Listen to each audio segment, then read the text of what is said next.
Why is confirmation bias a problem in understanding ideological debates? Imagine trying to see a puzzle with pieces that only fit your existing picture.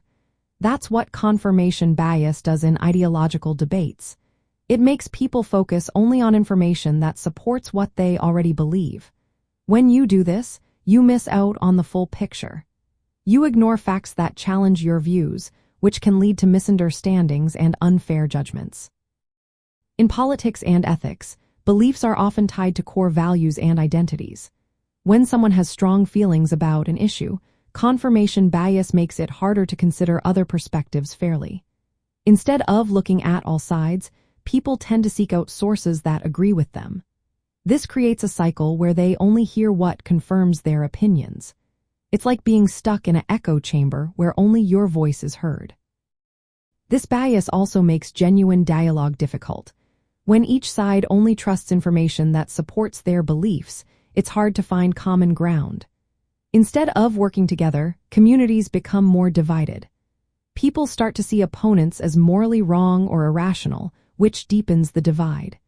This makes ethical discussions about justice, rights, and the common good more complicated. Confirmation bias can also lead to moral absolutism. That's when someone believes their view is the only correct one. They dismiss opposing ideas as wrong or even dangerous. This attitude blocks critical thinking because people stop questioning their beliefs. They become convinced they are right, even if evidence suggests otherwise.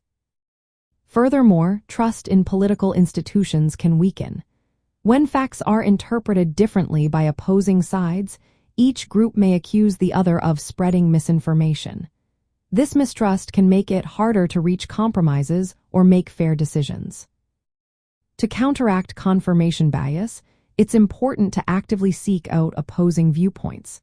Listening respectfully and evaluating evidence without bias helps. Education that encourages critical thinking and understanding ethical reasoning can also make a difference. Creating spaces for open dialogue allows people to see beyond their own beliefs. In the end, confirmation bias is a barrier to honest and productive political and ethical discussions. It limits our ability to understand others, fuels polarization, and weakens democratic processes. Recognizing and addressing this bias is key to building a more open and fair society where different ideas can be discussed and debated with respect.